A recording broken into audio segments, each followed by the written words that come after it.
Kamba natuhitaji za watoto wa nchi, ndio maana tumekubali kutia silaha chini na tunakubali kutumika na guvernema. Kwa sasa tunapokeza silaha za kwetu, yenye nabaki ni wewe njoo unajua kwenye utatuelekeza. Merci beaucoup.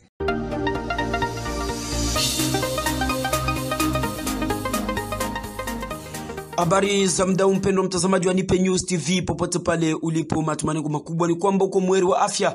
Asante kwa kujiunga na matukio yetu. Jina langu ni Andrea Mlema, ambaye bila shaka niko Bennett kabisa kuwaleteni matukio yetu leo hii. Mtazamaji wa Nipe News TV, moja kwa moja matukio yetu itaanzia katika mkoa wa Ituri, ambako njaa yakabiliwa na inchi wa mkoa huo wa Ituri, hususan watoto ambao wanakabiliwa zaidi na hali ya utapiamlo. Tutazame namna gani hali ya njaa inavyowakabili wakaaji wa maeneo hayo.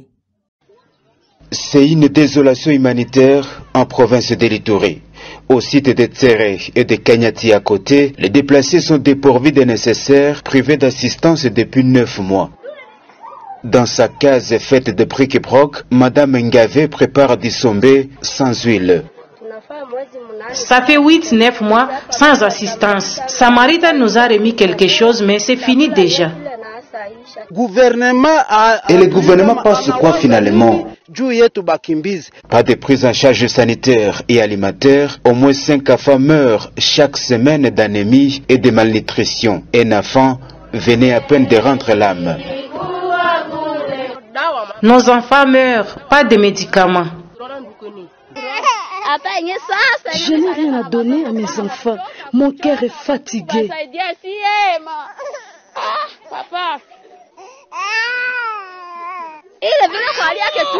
Mon enfant pleure, il a faim.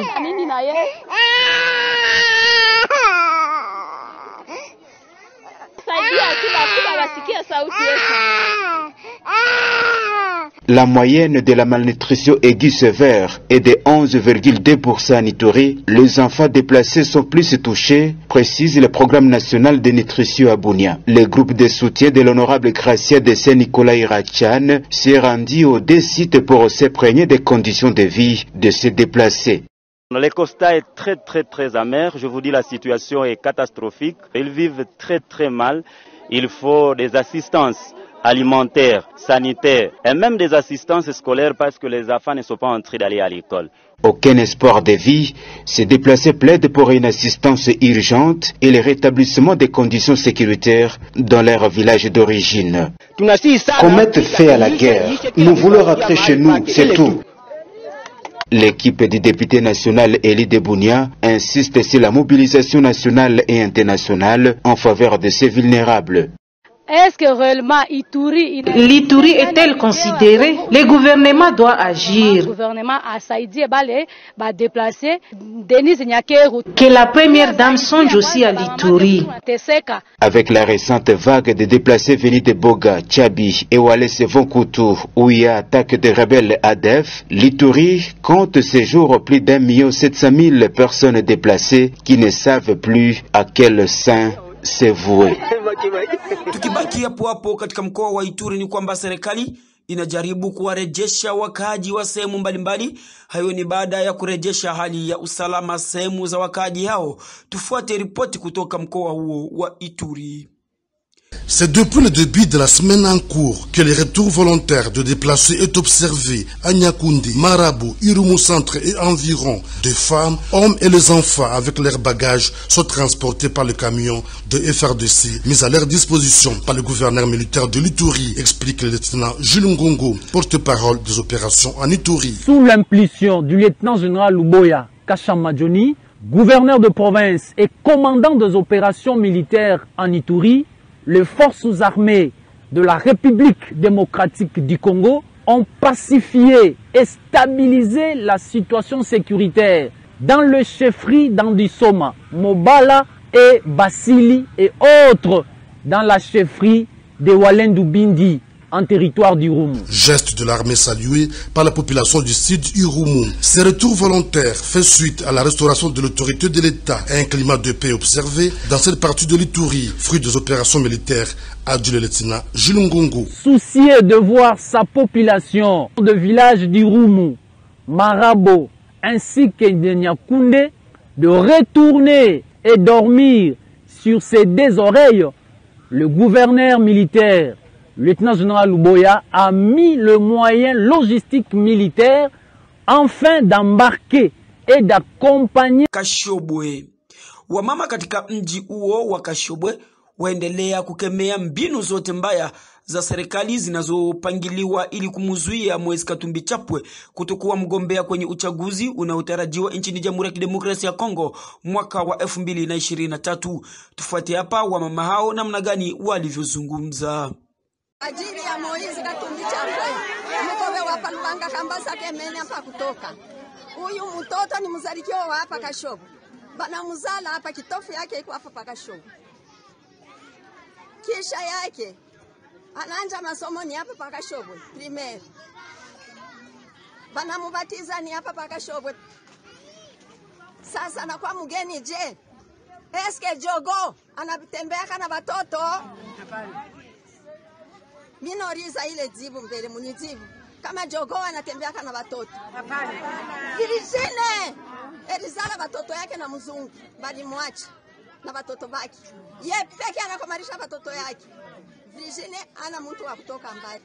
Virgine ni sultani wa kwa Mwenda. Baba yake Mwenda. Virgine ni wa hapa Kashobwe. Sultani wa Kashobwe ni wake ye Virgine. Pamoja na watoto wake wote wa Moize wote ni wa sultani hapa pa Kashobwe. Leo anakuwa mgeni je? Ule chani atulizani. Tutatembea Bunji hii mwaka. Hapana na siku yote tunaenda.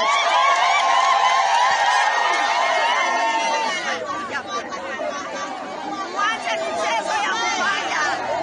Mtoto anakosa kunywa maji. Mtoto anakosa kutembea. Juu yenu. Mwache sultani wake afanye kazi yake. Munamuwaya waisha sana. Mtoto ana amani tena. Juu ya nini? Juu ya nini? Ngozi yangu hii mie, baba yangu pale nilizala na niacho.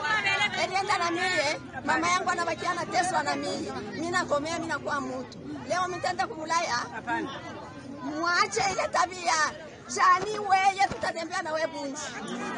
Paka mwanzo paka mwisho tutakufikisha kumwisho. Koma. Goma. Wanamgambo wa Nyatura wamejisalimisha kwenye jeshi la taifa FRDC huku wakiomba kujiunga na jeshi hilo la taifa FRDC. Kamba tunatuhitaji sa watoto wa nchi, ndio maana tumekubali kutia silaha chini na tunakubali kuwa tumika na guvernema. Kwa sasa tunakupokeza silaha za kwetu, yenye nabaki ni wewe njoo unajua kwenye utatuelekeza. Merci beaucoup. Ignace Dunia, général de brigade autoproclamé et commandant second du groupe armé Nyatura à Bazungu, vient de se rendre aux forces armées de la République démocratique du Congo ce mercredi 14 juillet à Kichanga, en territoire de Massissi. Ce seigneur de guerre amène avec lui plus de 80 combattants et plus de 60 armes tout calibre confondues. Sauti ya rais wa kwetu tukaikubalia, akatuhitaji saa watoto wake tungepasha katala. Wenye huko polini tulikuja kuonesha shujaa ya kwetu. Wakati tutakuwa tumerudia kunyumba tutaonesha kama kweli gouvernement tukaribisha. Haiko sawa gouvernement ya zamani yenye ilipita, ya sasa ni gouvernement na shamba na wakongomani. Ndio maana tutakubali wito wa rais wa kwetu kutumika. À cette occasion, le lieutenant-général Ndima Kongba Constant, gouverneur militaire de province, a effectué une descente sur place à Kichanga, où il a réceptionné lui-même les armes avant d'orienter les combattants au centre de regroupement à Rumangabo. La population satisfaite des actions militaires n'a pas manqué des mots. Bon, nous remercions le chef de l'État qui a décrété l'état de siège et en nommant des administrateurs militaires.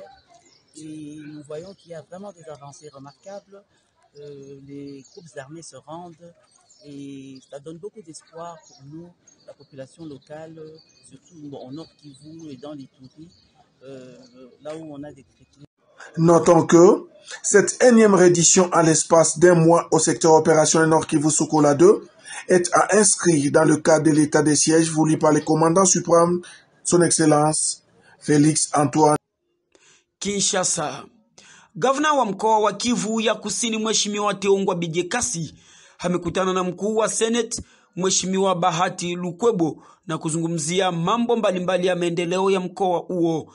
Tufuate namna gani Mheshimiwa Teongwa Bijekasi, gavana wa jimbo ya Kivu ya Kusini, alivyozungumza. C'est un programme qui a été validé et l'ordonnance présidentielle qu'on attendait a été publiée il y a une semaine. Ce processus va nous amener la paix dans notre province, mais il n'y a pas que la paix. Nous avons parlé des routes. L'honorable président du Sénat a insisté sur des routes principales qui relient Bukavu au territoire. Ici, il a été question de la route nationale numéro 2 qui relie Bukavu, Walungu, Mwenga. Cette route a été réhabilitée, mais nous voulons que cette route soit réhabilitée en dire, c'est-à-dire qu'on puisse avoir les routes en goudron. Ça a été parmi les points importants. Nous avons la route qui va relier Bukavu, Calais, Kabare, Calais jusqu'à Goma. C'est la route nationale numéro 2 qui va vers Goma, qui va relier les deux capitales provinciales, donc le sud Kivu et le nord Kivu. Et enfin, une route qui reste aussi une grande préoccupation, la route nationale numéro 5 qui relie Bukavu, Uvira jusqu'à Fizi. Tukisalia hapo katika mji wa Kinshasa ni kwamba wafanyakazi wa shirika la OGFREM lijulikanalo kwa kimombo kama Office de Gestion de Frais Multimodal wapinga kitendo cha kumwachisha kazi mkurugenzi wa shirika hilo, huku hali hiyo ikisababisha watumishi wa shirika hilo ndani ya miji tofauti nchini Jamhuri ya Kidemokrasia ya Kongo kuwa na matumaini madogo kulingana na kazi yao. Qu'ils nous disent pourquoi le DG a été suspendu et pourquoi cette précipitation. Nous sommes en train de remarquer qu'il y a une précipitation injustifiée. Le conseil d'administration était prévu hier. Aujourd'hui, on nous dit qu'il y a conseil d'administration. On veut faire la remise des reprises. Le concerné n'est pas là. Nous disons non. Chers amis, nous disons non. Donnez-nous les éclaircissements. Convoquez une assemblée générale et dites-nous qu'est-ce qu'il y a. Je crois que c'est à travers l'assemblée générale que tout le monde aura un mot à dire et à partir de là, nous saurons quoi faire. Sinon, nous allons nous prendre en charge de nous-mêmes.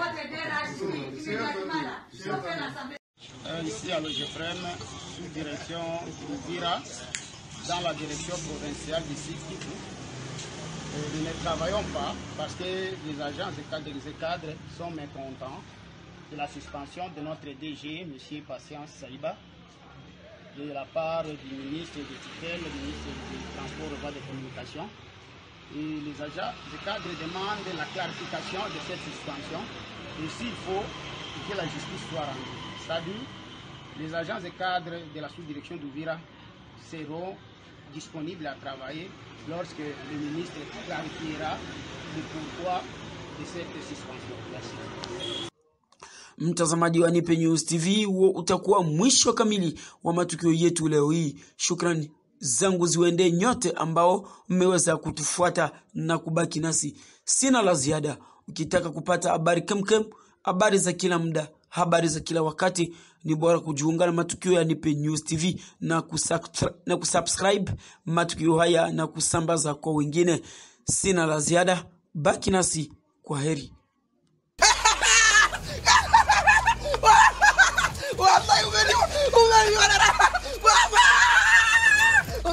Ongera, la.